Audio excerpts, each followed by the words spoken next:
This is Dan Aykroyd. He's progressive. He's beautiful. He's thoughtful. He's intelligent. He's powerful. He's positive. He is Stephen Cuoco on Power 98.5 Satellite Radio. Empowering listeners from the US to the UK. Live on air with Stephen Cuoco.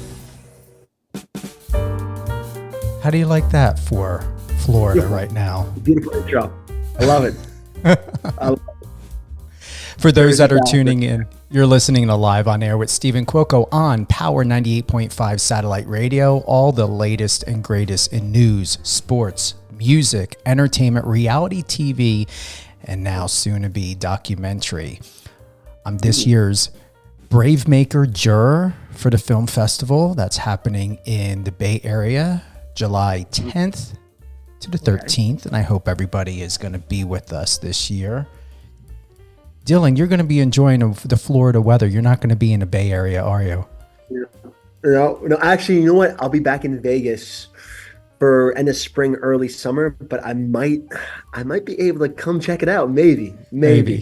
We got to get you a VIP pass if you can. Yes.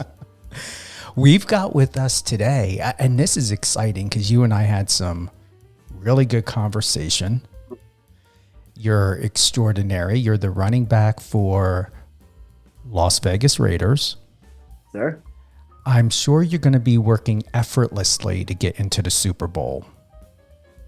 Yeah, that's the goal. That's always the main goal every single year.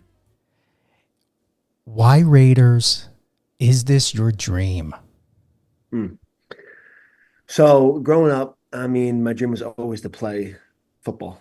Growing up, actually, when I was 5, my dad kind of forced me into playing. My brother was playing. He's 2 years older than me. And he was the coach of the team. He's like, Dylan, you have to play. So I was 2 years younger than everyone else. And I was miserable. I hated every second of it. I was crying all the time. And then I tried again the following year. I switched positions to running back. I loved it ever since. And it's always been my dream now to be in the NFL. And now I'm here. It was my rookie year. Raiders drafted me in the 6th round this past year. I went to a small school in New Hampshire. So it was kind of a dream come true. And it's been an unreal year with all the ups and downs. And it's just been crazy. But it's been so fun. So fun. I saw that it's on your Instagram, the video. I guess you're there with your dad and your family. And you found out through television. Mm-hmm. Well, so they call you a couple picks prior. So it's a little bit delayed. It's probably like 5 to 7 picks earlier. They give you a call, and I got a number from Las Vegas, Nevada, and I knew it was the silver and black Raiders, and I got the call, and then my agent knew way before, and he came flying in. And then it kind of came on the TV 5 minutes after the call. So that was just kind of when it finally hit. And it was a crazy day. Because think about it, that day 3, it's from 12 to around 7 p.m. And I was waiting there for a good amount of time, probably about 5 hours or so. So it was probably like the worst day to switching to the best day ever. Because I finally got that call. What is waiting like? Honestly. So especially for me coming from a smaller school, I was a projected late round pick. If you're like that projected high round guy, like that first round pick type of guy, you kind of know when you're going to get picked. But for me, like it was up in the air. I was like, okay, am I going to get drafted? Am I not? And you're waiting there all day. And I have all my family and friends there waiting, just anticipating like, okay, is he going to get drafted? Where at? And you have no idea where. I talked to every single team. I thought I was going somewhere else. I thought I was going here and there. You have no idea. I probably talked to Vegas that whole process probably for like 5 minutes or so in the Senior Bowl, the Combine. So I had no idea that they were going to even pick me. So when I got that call, it was crazy. It was from just such a long day. I was just exhausted to like fired up. It was the best day. After that phone call, I was like, this is going to be the best day ever. And we celebrated. We drank some champagne.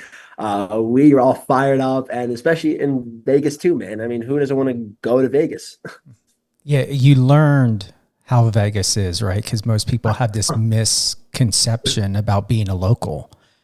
100%. And you know what?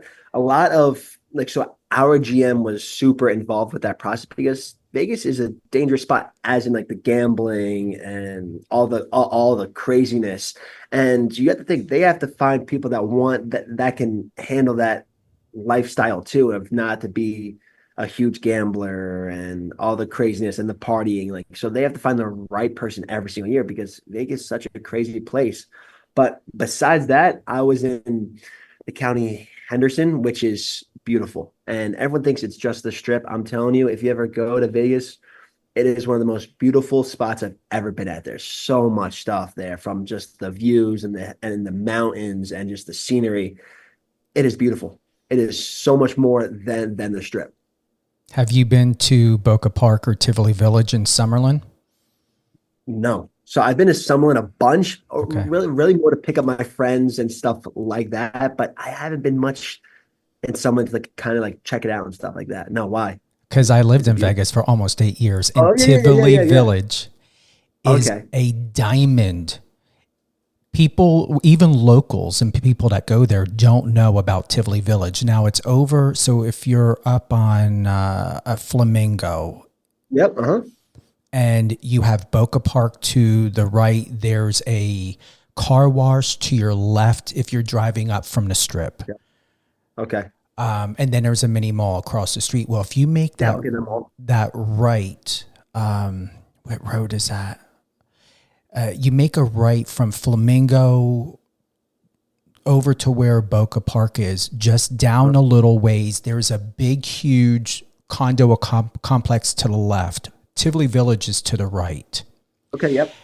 It has a humongous water fountain with horses in it. Beautiful. Some of the best restaurants and cafe in there, and you have to try it. I'm gonna go 100%. So I'm back in probably like a month. I'm 100% going. 100%. I'm in. Yeah. That Remember, sounds Tivoli Village. Here, I'm gonna write that down quick, actually, just so I don't forget. You know what I mean? Yep. Tivoli Village. All of the stone, just so you know, because a lot of people know that things in Vegas are plaster and not completely real. But Tivoli Village, all the stone was imported from Italy. Stop. Really? Okay. Yeah. I am fired up now to see that. It's a mega multi-million-dollar property.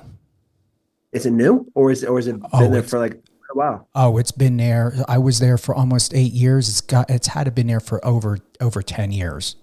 Okay. Cool. But All right, most cool. That makes people don't know it. It is No, I had no idea. extraordinary. All right. Cool. Excited to see it now. What's your favorite spot in Vegas? You know what? Especially with the season two, we don't have a lot of downtime, so I kind of had a couple weeks where after the season, I was kind of chilling and just like cruising around.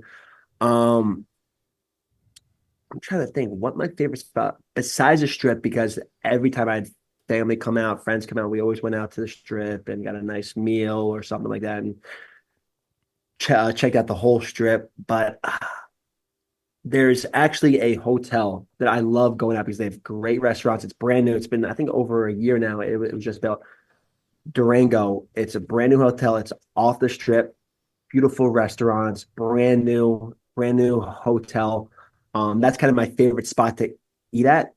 But actually, this off season, actually in the summer, we went hiking. Me and a couple of the rookies.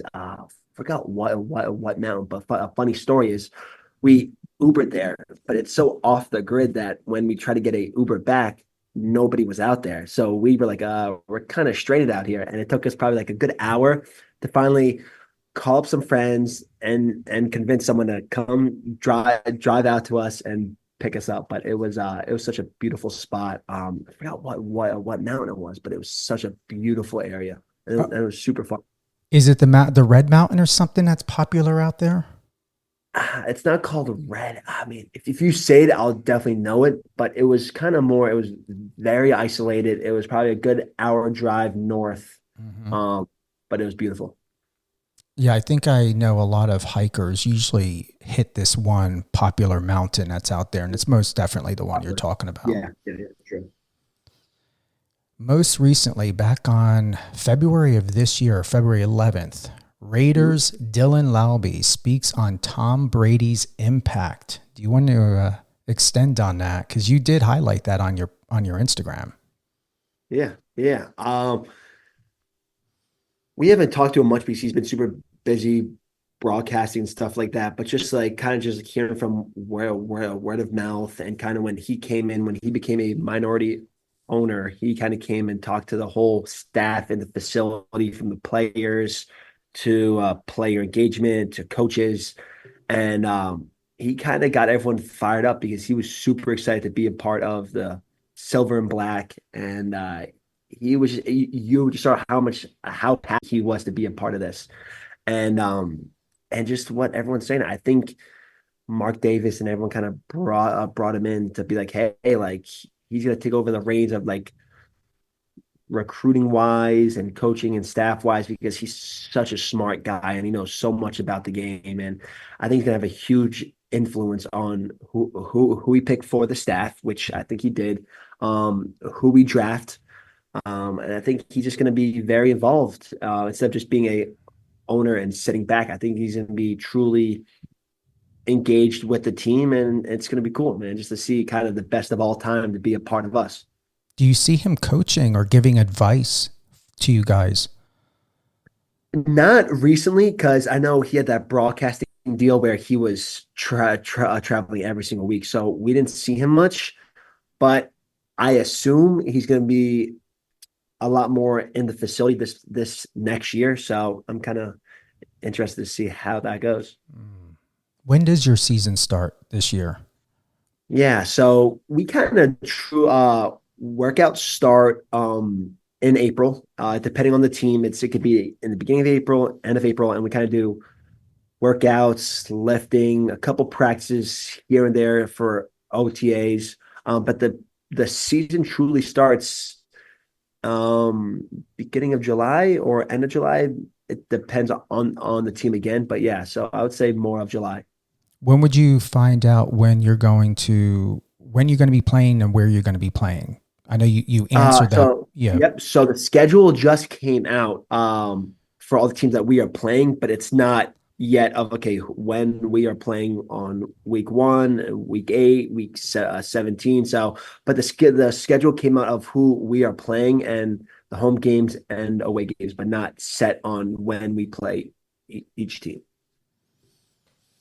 For those that are joining us, we've got, and I hope I can say this, we've got my good friend Dylan Laube. He is the running back for the Las Vegas Raiders of the National Football League.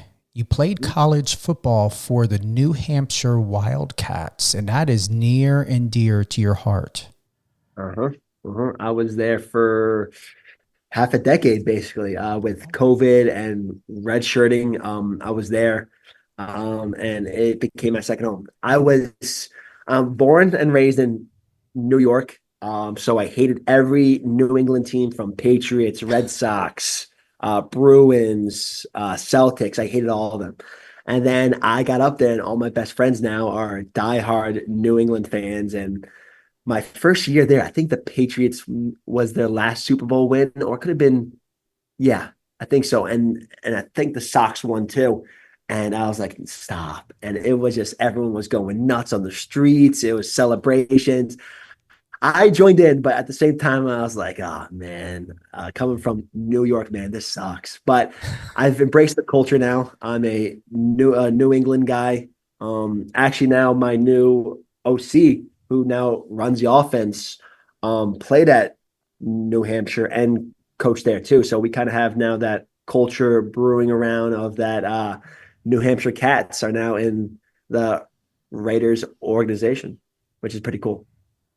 New York City or New York State you're from? Long Island. So, yeah, different Oh, different. So very. I'm from way out there. I'm way out on the island. And I love the island. I think summers there are the best spot in the world. It is so much fun.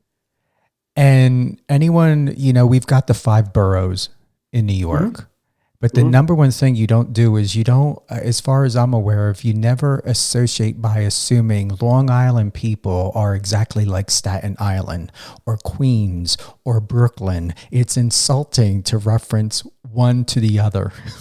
It's crazy because we're so close and we're all completely different. Oh, So yeah. if you call us anything else, we're like, no, no, no, no. We are from here, and this is who we are, and that's it. What has the climate been like? I haven't been to Long Island in probably about 20 years. What is life like there now? You know what? It's a lot of in the summer it gets super busy because everyone from the city and upstate comes down to the island. It is such a beautiful with the beaches. It's super packed, crowded, but it's a lot of fist pumping. It's a lot of clubs. It's a lot of fun time. A couple beach bars. But winters though, complete ghost town, especially me. I'm from West Hampton, so I'm all the way out there. It is a ghost town, but it's super peaceful. I love it in the wintertime. But I haven't been back in a while, and I actually visited Boston a couple of weeks ago, and it was so cold. So I've been in Vegas and Florida for the past year and a half now, and it is freezing in Boston. I'm like, why did I ever come back here? Because it is so cold, and I'm like, this is miserable. It was like 15 degrees out and windy as hell. So it was miserable, but it was still a great time. All right, so you got Vegas, you got Florida. Do you prefer the dry heat or do you like the humidity? Oof, that is a great question. I think the dry heat, even though it gets hotter in Vegas, it gets to like 120, and it is hot. I don't care what anyone says, it is very hot.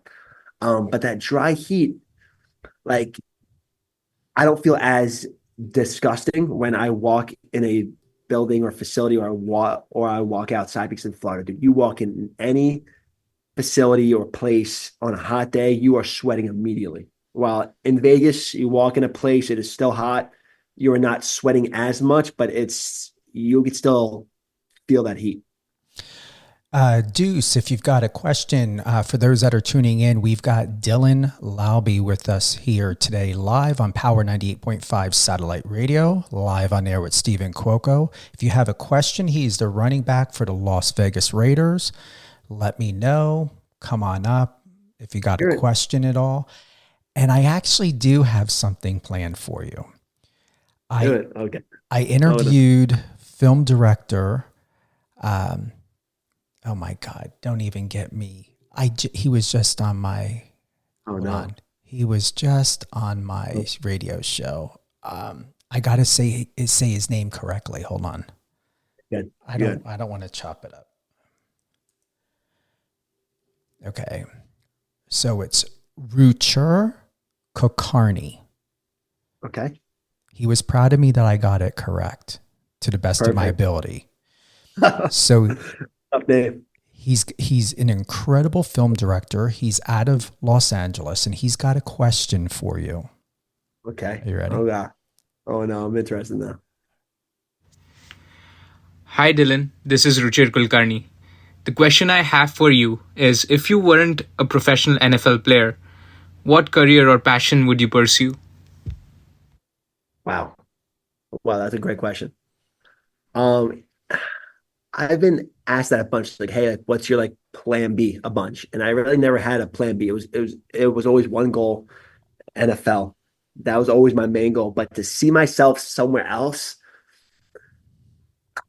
I could see myself in film or um, comedy because I just love bringing happiness to other people and just showing so much emotion too. And it's funny too because like this year for the Raiders too, I had to for the rookie initiation, I had to sing in front of the whole team. I had to do I had to impersonate our best player, Max Crosby, live in front of a whole audience on a beach. I had to dance, which actually went viral too. in front of the whole team, twice actually. So, and I killed every single one. I don't care what you say. You can ask anybody on my team. I killed all four things, and it was unbelievable. And I don't know. I just like making people laugh and smile, and just like it is so much fun. A challenge too, because it's like, okay, like you're standing in front of all these people too, and they're watching you too. If they don't laugh, they don't enjoy it. It's just a little bit weird, but I love the challenge, and that's kind of where I see myself if I wasn't in the NFL. I can see you dropping it like it's hot and picking it up like it's on sale. Oh, I definitely was. I definitely was. You know what? After this, I'll send you the video because it was unreal. And I had no idea it was being recorded too, but I was breaking it down. I was doing everything possible, and everyone was going nuts. The whole team was going nuts. It was on a Friday. It was like a hot day out too, so everyone was like throwing water up in the air. It was so funny. I believe you're someone, Dylan, that should never, never be underestimated. Appreciate that. Yeah. Appreciate that. Yeah, 100%. I mean, that's kind of always been my thing. I've always had that chip on my shoulder. Even like growing up too in a small town, only had one offer coming out of high school too. Being super under recruited. Even in the NFL too, man, I was doubted as well. So it's just been that same thing, and it's been fun because I love doubting. I love the doubters. I love proving everyone wrong. I don't care what you say. That's the best feeling of all time, is just setting that goal and completing that goal, and now making a new goal every single year and just completing it every single year. It's a fun challenge. Has it ever been your kryptonite where it's ever worked against you? Yeah, 100%. Because I think personally, I think sometimes I doubt myself. I think if you ask any athlete, they doubt themselves at times and kind of overthink. Because I'm a huge overthinker, because I want to be perfect in all aspects. I'm always trying to get better. I'm always working my butt off nonstop. And I think that challenge of, okay, like giving yourself that that hope and that kind of reassurance that, hey, like you are a great player. Just keep it going, instead of just being, hey, like you can always get better, because of course you can. But at the same time, that negative self-doubt of like, okay, like I have to prove to everyone that I'm great. Instead of just being, hey, like you've proved everything so far. Just keep on doing what you do and just be happy. But also at the same time, it's tough because you got that balance too of greatness and trying to be better every single day. So I think at times it definitely hurt me as well, because once again, man, that self-doubt and that reassurance is kind of that crazy feeling of if you want to be great or not. Has it weeded out those that are really not emotionally and mentally strong enough for this sport?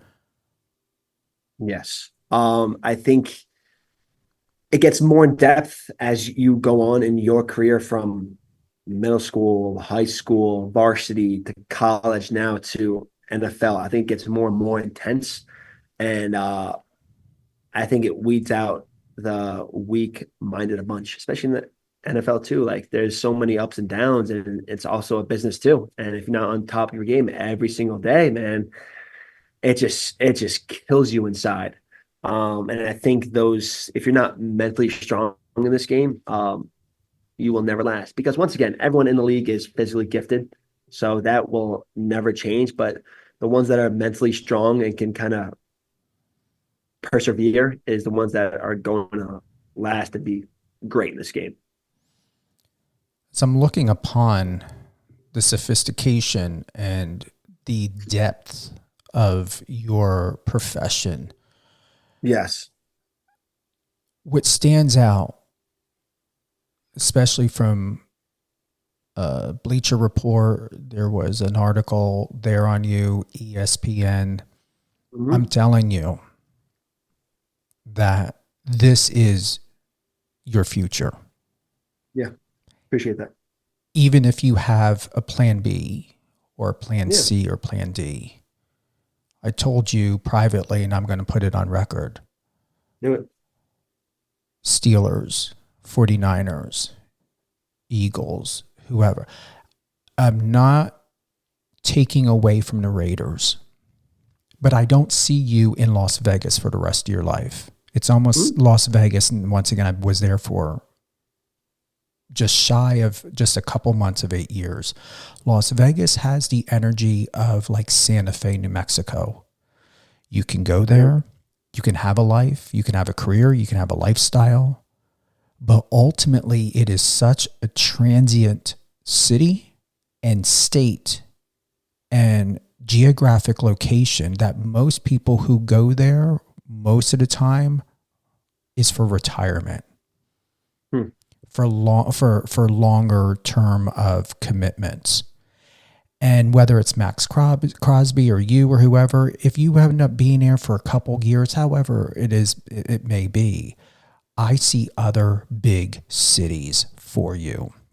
I see you traveling. I see you being invited maybe over to Dubai to do an event. You were just in Louisiana for the Super Bowl. Mm-hmm. So I feel for you is consider where is your home base, because that's going to help greatly with your emotional mental health. And I'm saying that from experience. Where is your home base? Yeah. And if you decide to make the Raiders in Vegas another 5 years or decade of a life, that's fine. Cause you're what, 24, right? Yep. Yeah. 24. But ultimately, when we think of Mahomes and Travis Kelce, and you are that huge. You're in that position, but you're gonna keep growing to be that level, and you're gonna have more than being a household name. So be prepared for that. Appreciate that. That means a lot. And I'm going to be honest, God, all the above, it makes no sense to me of it not happening. I've been doing what I've been doing long enough, Dylan. This is not a passion project for you. As long as things keep going the way they go, you take care of yourself, your limbs and everything else stays intact. Yes, that's the goal. That's the plan. This is going to be phenomenal. And I can see documentaries. I can see potentially a film career for you or doing commercials. I mean, Laith Washlegger came from football and he's here doing a Duracell commercial with Tom Brady. Unreal. That's you. I can see you doing that. What are your thoughts? 100%. Of course, let's go back a little bit. Of course, I want to stay in Vegas as long as I can. But in the career and in the profession too, like, most guys are never with one team. You're with 2 or 3 teams, 3 or 4 teams. But at the same time, that's the way you last in the league too, because it's about younger production and they want younger guys too. So I definitely see myself going everywhere and anywhere, but of course I want to stay in Vegas as long as I can, just because with that fan base too is unreal, and they're so passionate and I love them to death. But I definitely besides football too, man, I've always wanted to travel. I never really traveled much, so this off season too, I went to New Orleans for the Super Bowl. I've been to Cali a couple times, but only for a few days. So I'm trying to travel a lot more. So, I mean, hey, listen, that's the goal. I definitely that. Moby Max, we've got Dylan Laube with us today from the Las Vegas Raiders. Do you have a question for him at all? Give it to him. Hey, he's ready for a question. Do you want to join us? Let's see. I invited you on up if you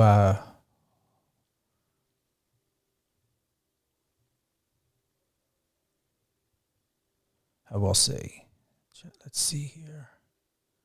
He's just listening. He said, and Deuce said, no questions, just a Raiders fan. Yes, sir. Come on.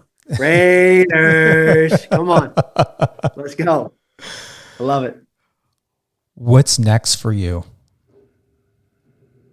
Um, so right now I just got back into training. Just kind of been enjoying some time with the family because it's been a long year and a half. Because my rookie year, a lot of people forget too. You were coming off your senior year in college and then straight into combine prep.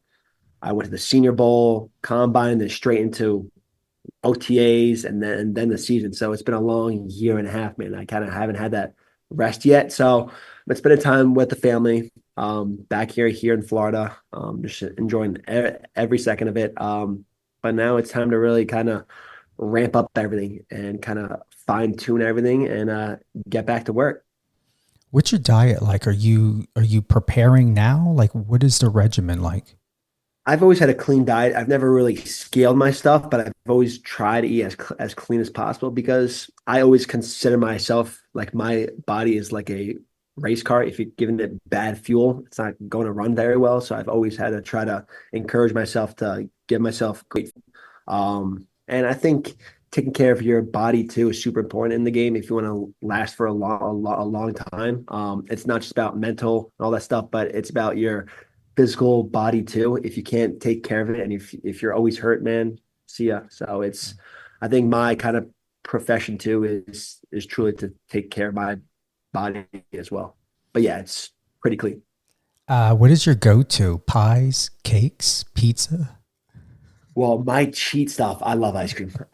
If anybody, I don't care who you are, if you ask me to get ice cream with you, I'm going every single time. I will never say no. I love ice cream. Oh my God, dude. That is my happy meal and it is the best thing in the world. I love it. I wish it was healthy. You're not lactose intolerant, are you? I probably am. But to be honest, I can't stop eating it. I can't stop eating it. I mean, it's definitely after when I'm done eating it, I feel like crap. But at the end of the day, I love ice cream too much to stop eating it. I can picture you going through at least a half a gallon as soon as you bring that sucker home. Well, the worst thing is when you start eating it too, you can't stop. Like, I don't care who you are, you cannot stop. So that's why I try avoiding it as much as possible. But when I do have it, I cannot stop. Nope. Mint chocolate chip for me. What's it going to be for you? It depends the mood. But I love cookie dough. Oh my God, I love cookie dough. Oh, wow. I love chocolate. I love mint chocolate chip. What else? I mean, to be honest, I love everything. I just love putting peanut butter on top, chocolate chips, marshmallows, chocolate syrup, and just kind of just making it crazy, super crazy. Hey, you know what the game plan is? Maybe you can open up a Willy Wonka and chocolate factory. Yes. Chocolate Okay, factory. sure. Okay. Maybe. Oh my God. I love that. Before the curtain closes, before the last song has been sung, what will you be remembered for?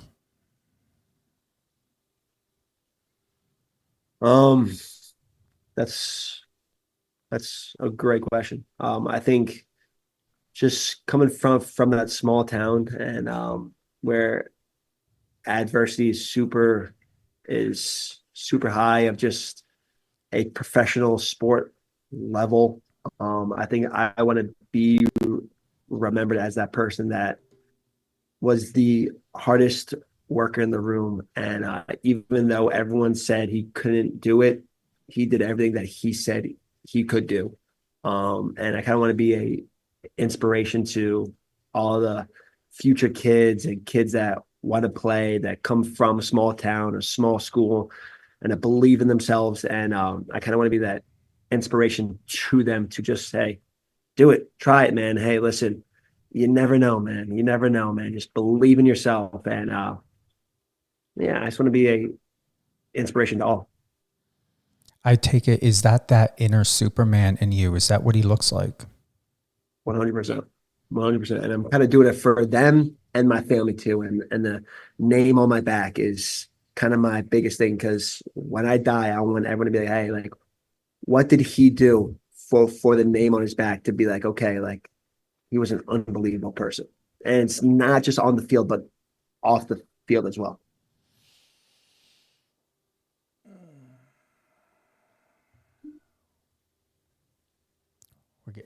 Is it happening? Oh, no, that's not it. Hold on.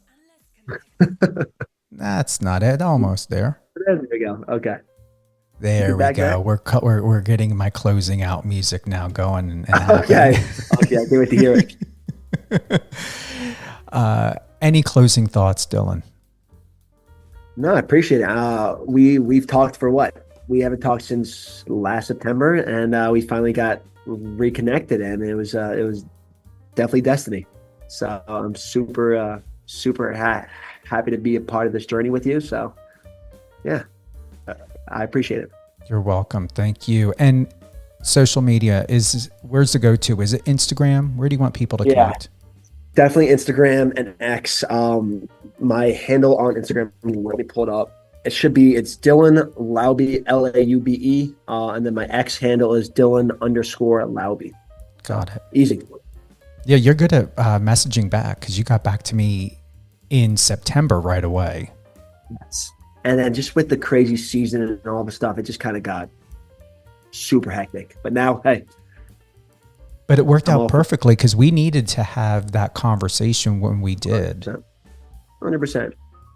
And mentally and physically, I was just so locked in. Like now I could kind of like decompress and think about what the year and a half has been like. So it's been perfect timing for us. Thank you, Dylan. Thank you. For those that are tuning in, thank you for joining us today on Live on Air with Stephen Cuoco on Power 98.5 Satellite Radio.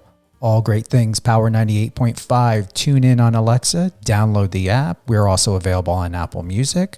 And you can go to power985.com to catch the latest and greatest in news, sports, entertainment, reality, TV, and more. Also, if you want to hear this interview again, you can definitely check the Power 98.5 schedule by going to the app or the website. And if you want to share it with your friends, show your love, head on over to Dylan's Instagram, all over. Drop that one more time. Dylan Laube, Laube. And then on X, it's Dylan_Laube. And check out Live on Air with Stephen Cuoco on any one of your favorite podcast platforms, Amazon Music, iHeartRadio, Spotify, Apple Podcast, and more. Thank you for joining us today. Oh, yeah. But keep in mind, we are a radio show. Just happen to be on a podcast platform. Yes. Thank you again, everyone. And have an awesome day.